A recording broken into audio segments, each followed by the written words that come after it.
Hey everybody, it's Mike Andy's Landscape Business Course. Today I'm in a very different environment, but today we're talking about lawn care, we're talking about landscaping, and today specifically I want to talk about pricing and the different elements that need to go into how you price your lawn care and your landscaping as we go into 2020. Now, probably the biggest question I get almost every single day from landscapers is, how much should my hourly rate be?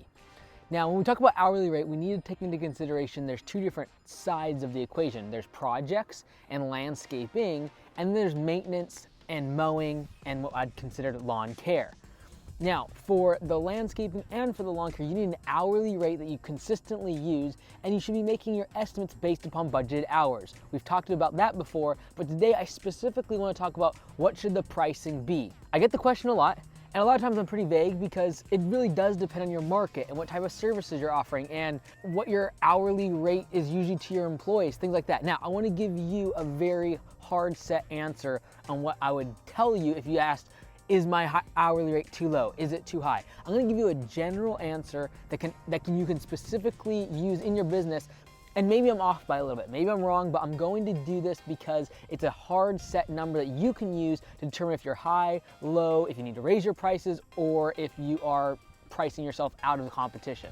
The general rule of thumb that I'm talking about is that your hourly rate that you charge your customer needs to be at least 3 times what your average cost per hour for an employee is. So if I'm on average paying $15 per hour to my employees, I better be charging the customer at least $45 per hour. Now, if you're in a more expensive market like where I'm at, where the average price to have an employee is at least 20 bucks an hour on average, then you should be charging at least $60 per man hour when you're on the job. Now, some people ask, well, what about lawn care versus landscaping? Some people say, well, landscaping and maintenance is easier, so it should be cheaper.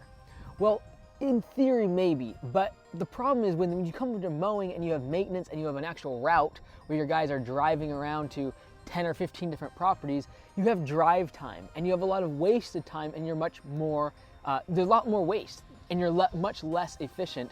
Whereas if you're on a project, even if it's a weeding job, they might be there for 8-10 hours without moving the truck, and they're on site the entire day.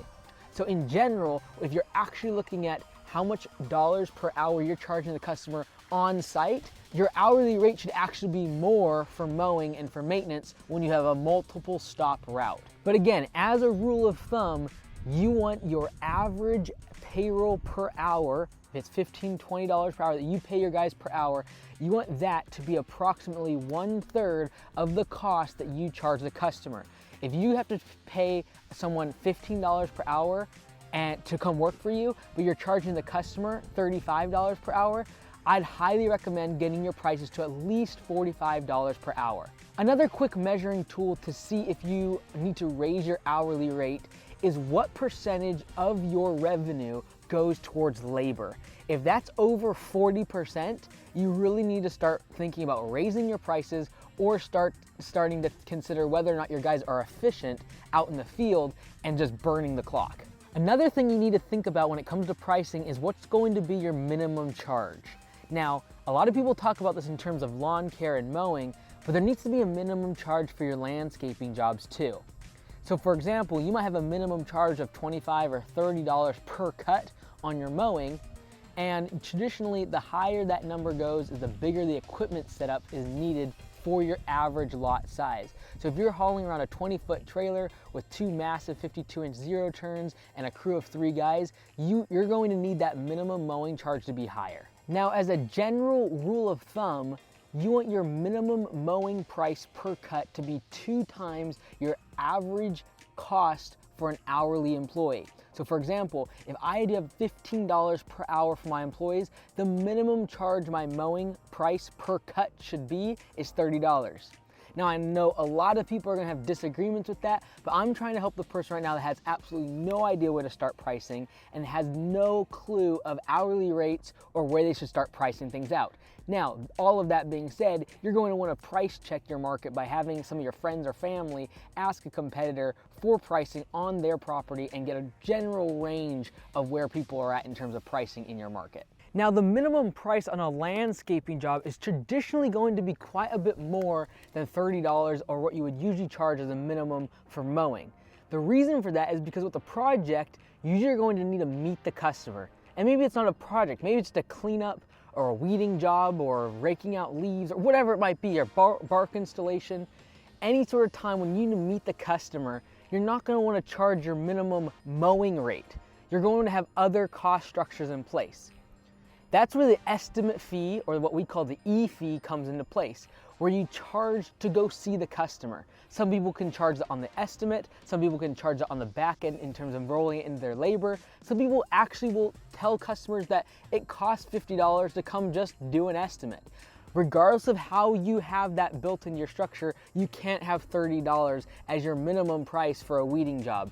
If someone has a job where you need to come as an estimator and you need your office to then put together that estimate, do calculations, you gotta schedule that job, it's not a recurring service. Like, if it's not a recurring service, that is literally the definition of a project, and you need to have a much higher minimum rate. Some people have $200 or $300 or a set number of hours. So for example, regardless if it takes an hour or 3 hours, you might have a minimum of 3 hours and you might have a $50 per hour charge. So it's $150 is really your minimum charge for any type of non-recurring work. Projects, anything in terms of weeding, mulch installation, anything that requires you to show up and do a job that's not recurring, you're gonna have another minimum charge that should be quite a bit higher than your mowing minimum charge. Now, another thing you need to be thinking about is dumping fees.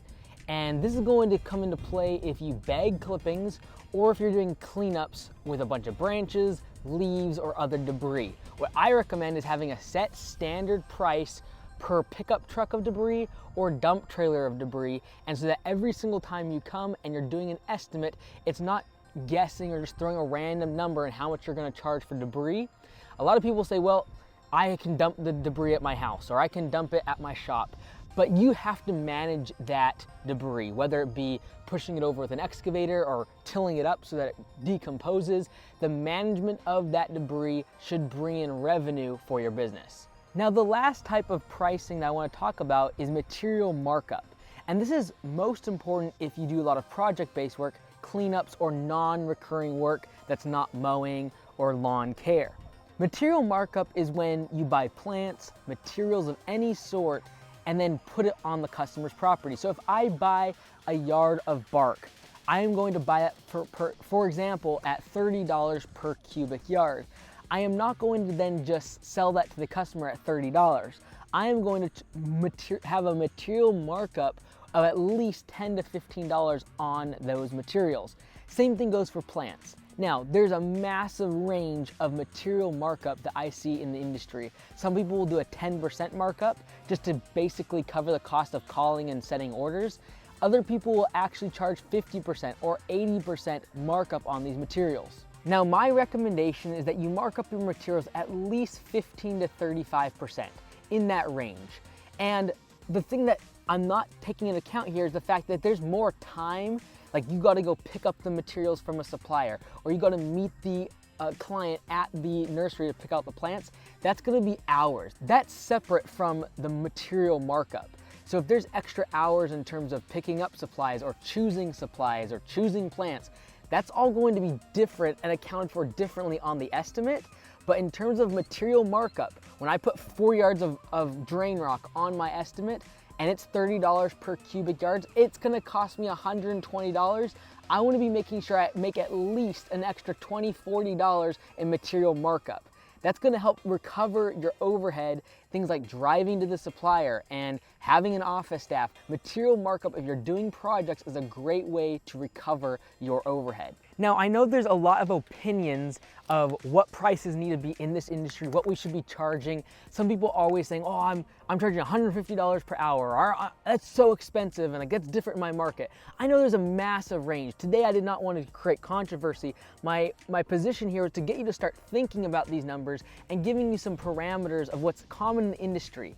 And the biggest one is the one we started with, and that is your hourly rate, and making sure that at least your minimum hourly rate to your customer is 3 times what your average cost per hour is to hire someone in your market. And that's going to change based upon what your minimum wage is, what state you're in. Things like that are going to drastically affect your pricing. Thank you so much for watching, and if videos like this you enjoy in a different setting, please let me know in the comments below. And if you could do anything for me, please hit the like button. It helps me reach other landscapers just like you that could use this free content. Thank you so much. We'll see you on the next one.